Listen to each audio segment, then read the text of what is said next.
మహాశివరాత్రికి BPG వారి bumper offer. Flat మీది, registration ఖర్చు మాది.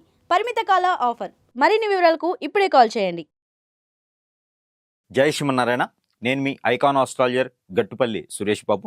మనకి 2026 సంవత్సరం ఆరంభమైంది. ఈ 2026 సంవత్సరంలో జనవరి మాసం కూడా అయిపోయింది. ఇకపోతే ఫిబ్రవరి మాసం. ఈ ఫిబ్రవరి మాసం మాస ఫలాలు. ఇక మాస ఫలాల్లో మనకి మారేటువంటి గ్రహాలు కావచ్చు, దశ అంతర్దశల స్థితిగతులు కావచ్చు, ఈ యొక్క నక్షత్ర పరిమాణం కావచ్చు, ఇక ఏ రాశి వారికి ఎలా ఉండబోతుందనే దాని గురించి ఒకసారి మనం పరిశీలన తీసుకోవాలి. ముందుగా మనకి ఈ యొక్క ఫిబ్రవరి మాసంలో మారేటువంటి గ్రహ ఛాయలు. బుధ గ్రహం మారుతుంది. రవి భగవానుడు అయితే అందరికీ తెలిసిన విషయమే. ప్రతి సంవత్సరం కూడా 14 తారీఖు, ప్రతి నెల కూడా 14 లేదా 15వ తారీఖు మారుతూ ఉంటాడు. ఇక చంద్ర భగవానుడు అయితే కనుక ప్రతి 3 రోజులకు ఒకసారి, 2.5 రోజులకు ఒకసారి మారుతూ ఉంటారు. అలానే ఈ యొక్క ప్రత్యేకంగా ఈ ఫిబ్రవరి మాసంలో మారేటువంటి గ్రహాలు ఏమున్నాయంటే కనుక శుక్రుడు మారుతున్నాడు, అలానే బుధుడు మారుతున్నాడు, అలానే కనుక రవి చంద్రులు మారుతున్నారు, అలానే ఇంకొకరు రాహు కూడా మారబోతున్నాడు. కాబట్టి ఇంకొకటి ఏంటంటే కనుక కుజుడు కూడా మనకి ఈ నెల చివరి ఆఖరిలో మారబోతున్నాడు.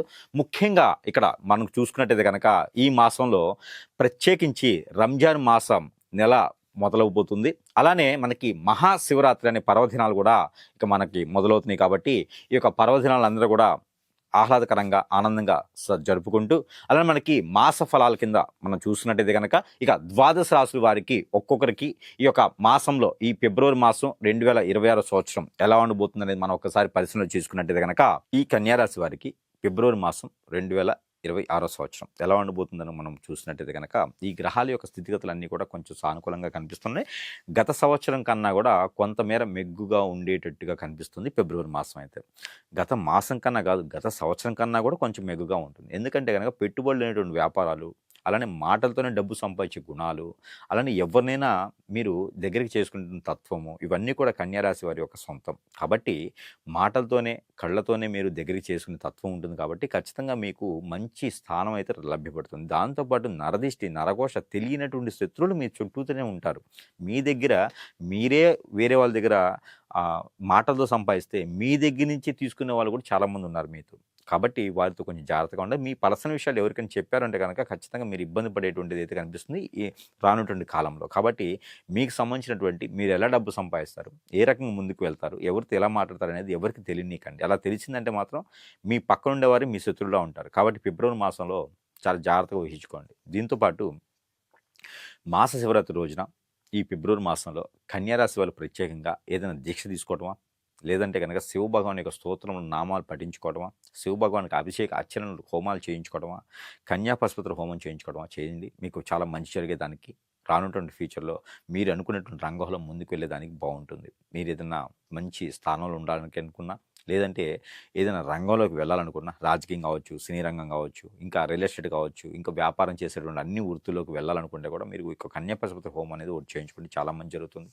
అలానే ఈ యొక్క మహాశివరాత్రి రోజున జాగారం చేసుకుంటే కూడా అన్ని రకాలు బాగుంటుంది. అలానే మీకు ఇంకా ఏదైనా కూడా ముందుకు వెళ్ళాలనుకుంటే కనుక మీకు పాలకు సంబంధించిన ఉత్పత్తులు లాంటి వ్యాపారాలు, అలానే ఏదైనా డయాగ్నోస్టిక్స్ లాంటి వ్యాపారాలు కూడా మీరు ముందుకు వెళ్ళొచ్చు. అలానే ఆయుర్వేదిక్ లాంటి వ్యాపారాలు కూడా ముందుకు వెళ్ళొచ్చు.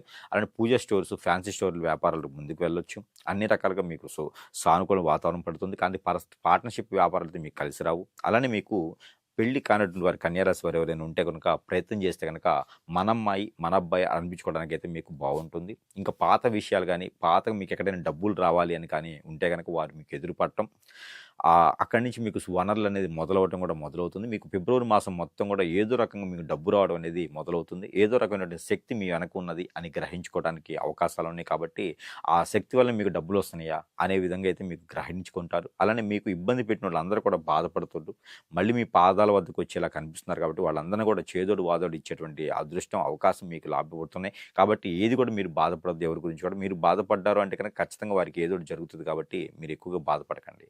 అలానే ఈ కన్యారాశి వారికి అనుకున్నటువంటి స్థానంలో అనుకున్న స్థానానికి వెళ్ళాలంటే కనుక ఖచ్చితంగా ఏ రంగమైనా ముందుకు వెళ్ళొచ్చు. పితృదోష కూడా బాగానే కనిపిస్తుంది. కాబట్టి మీకు సమీప దూరంలో ఎక్కడైనా నది వాగు ఉంటే కనుక పితృలకు చేయాల్సిన కార్యక్రమాలు చేసినట్టయితే కనుక మీకు అన్ని రకాల దోషాలు కూడా తొలగిపోయేలా ఉంది. ఫిబ్రవరి మాసంలో మీరు అనుకున్నటువంటి కార్యాచరణకి ముందు అడుగు వేయడానికి అయితే చిన్న చిన్న పరిహారాలు చేసుకోవచ్చు. అలానే మీకు కలిసి వచ్చే రంగు కూడా వచ్చేసి green colour, parrot green colour, మీకు బాగా కలిసి వస్తుంది. మీకు నెంబర్ కూడా వచ్చేసి 8 అండ్ 4 అండ్ 3 3 నెంబర్ కూడా మీకు అద్భుతం కలిసి వస్తాయి. ఇక మీకు తూర్పు కానీ ఉత్తరం దిశ కానీ మీకు దిక్కులు బాగా కలిసి వస్తాయి. కాబట్టి ఇలాంటి పరిహారాలు చేసుకుంటూ కూడా అదృష్టవంతులు అవ్వచ్చు. మరొక విషయం ఏంటంటే కనుక మీకు అన్ని రకాలు బాగుంది, కానీ గురువుగారు బాగా చెప్పినారు. కానీ ఇక్కడ మాకేంటంటే మేము చిన్నప్పటి నుంచి ఇలానే ఉంటుంది. మేము ఏ పని చేసినా ముందుకు వెళ్ళలేకపోతున్నాము, మాకు ఏదో అవుతుంది, అష్టదిబ్బను పాలైపోతున్నాము, ఏ పని చేసినా ముందుకెళ్ళట్లేదు, స్ట్రెస్ అయిపోతున్నాం అంటే కనుక ఖచ్చితంగా మీ మీద ఏదైనా చెడు క్రియ జరిగి ఉండొచ్చు. మీ చుట్టాలు బంధువులను మీకు చెడు క్రియలు చేసేలా కనిపిస్తున్నారు. కాబట్టి ఆ చెడు క్రియలు మీకు అర్థం కాదు. ఎక్కడైనా సమీప దూరంలో ఉన్న గురువుగారు సంప్రదిస్తే ఖచ్చితంగా మీకు జరిగిన చెడు క్రియ అనేది తీసేసడానికి ప్రయత్నం ఇది చేయడం జరుగుతుంది. ఇక చిన్న పరిహారాలు చేసుకుని అదృష్టవంతులు అవ్వచ్చు.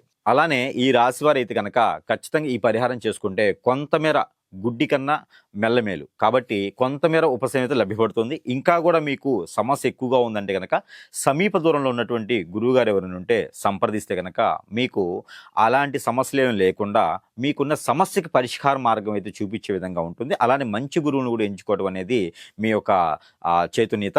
అలానే మీకు ఈ పరిహారం అయితే కనుక మీకు ఆవు పాలు, ఆవు నెయ్యి, ఆవు పెరుగు ఇలాంటి పంచామృతం అంటారు. ఈ పంచామృత అభిషేకం ఏదైనా శివాలయంలో అభిషేకం చేయటం, ఏదైనా మీకు సోమవారం కానీ గురువారం కానీ ఉదయం సమయంలో అభిషేకం చేసుకోవడం. నవగ్రహాల చుట్టూతా మీరు ఏం చేయాలంటే కనుక నవధాన్యాలు తీసుకోవాలి.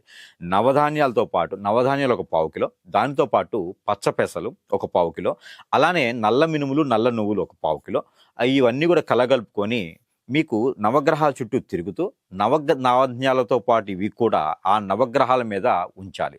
ఇది 9 సార్లు లేదా 11 సార్లు ప్రదక్షిణ చేసుకుంటూ ఇవి వేయడం ద్వారా మీలో ఉన్నటువంటి చెడు దృష్టే కాకుండా నవగ్రహాల దోషాలు కూడా మీకు తొలగిపోతాయి. కావాల్సినటువంటి పనులు ముందుకు వెళ్తాయి. అలానే అష్టదిబ్బంది ఏదైనా అయితే కూడా అవి కూడా తొలగిపోతాయి. పితృదోషాలు ఏమైనా ఉంటే కూడా అవి కూడా పటాపంచలైపోతాయి. కాబట్టి గ్రహరీత్యా దోషాలు ఏమైనా ఉంటే ఇలాంటి ప్రయత్నం చేసి ఇలాంటి పరిహారం చేసుకుంటే అదృష్టం ఉంటుంది. ఇంకొకటి విష్ణు ఆలయంలో ఏదైనా ఒక బుధవారం రోజున విష్ణు ఆలయంలో పులిహోర, ఏదైతే మనం చేసేటువంటి చింతపండు పులిహోర ఉందో ఆ పులిహోర ఇంగు వేసి గనక చేసినట్టయితే మీకున్నటువంటి శుక్రదోషం పోకుండా గురువుని దోషం కూడా మీకు తొలగిపోతుంది. అలానే రాహుకేతుల దోషం కూడా మీకు తొలగిపోతుంది. ఇది ఏదైనా గురువారం రోజు కానీ లేదా శుక్రవారం రోజు కానీ శనివారం రోజైనా సరే సాయం సంధి వల్ల పులిహోర నైవేద్యం అనేది విష్ణు ఆలయంలో సమర్పించుకోవాలి. ఇకపోతే మరొకటి, ఇలానే మీకు సోమవారం రోజున మీకు పెళ్ళవ్వట్లేదు కానీ మీకు పెళ్ళి అయ్యి భార్యాభర్తలు దూరం ఉన్నా కూడా ఈ రాశి వారికి ఇలాంటి సమస్యలు ఉంటే కూడా ఈ పరిహారం చేసుకోవచ్చు. ఉదయించే చంద్రకిరణాలు పడేలాగా ఒక పాలు గ్లాసులో తేనె అలానే కుంకుమ పువ్వు 2 కలిపి ఉదయించే చంద్రకిరణాలు దానిలో పడేలాగా చూయించి 7:30 లోపు వచ్చేటువంటి చంద్రకిరణాలు ఉంటాయి అలా పడేలా చూసుకొని ఆ పాలు భార్యాభర్తలు ఇద్దరు కూడా సేవించడం ద్వారా భార్యాభర్తలు ఎడబాటు భారం తగ్గుతుంది. పిల్లలు లేనటువంటి భార్యాభర్తలకి పిల్లలు కూడా కలిగేటువంటి ఆలోచన ఉంటుంది. కాబట్టి ఇలాంటి చిన్న పరిహారం చేసుకోవచ్చు. ఇక కూడా మీకు నరదిష్టి నరఘోష ఉంది అంటే కనుక ఈ రాశి వారు చేయవలసిందంటే కనుక పటిక ఉంటుంది, మనం ఇంటికి కట్టుకునే పటిక. ఆ పటిక ఒకటి గ్రీన్ కలర్ ఉండేటువంటి నిమ్మకాయ అంటే పచ్చి నిమ్మకాయ, ఈ 2 కాకుండా తెల్ల ఆవాలు ఒక చిటికెడు, ఈ 3 కూడా కలగలిపి ఒక నల్లని వస్త్రంలో ముడుపు కట్టండి. ఆ ముడుపు కూడా క్లాక్ వైజ్గా తల చుట్టూతా 7 సార్లు, తల దగ్గర నుంచి బాడీ కాలి కింద వరకు కూడా 7 సార్లు దిగదార్చి అది ఎక్కడైనా పారేడు నీటిలో కానీ పొదరగొని చెట్లో కానీ వేసేసేయండి. దాంతో మీకు నరదిష్టి నరఘోష కాకుండా ఆర్థికపరమైనటువంటి ఇబ్బందులు కూడా తొలగిపోతాయి. కాబట్టి ఈ చిన్న పరిహారం చేసుకోవడం అనేది మీ అదృష్టం అనుకోవచ్చు.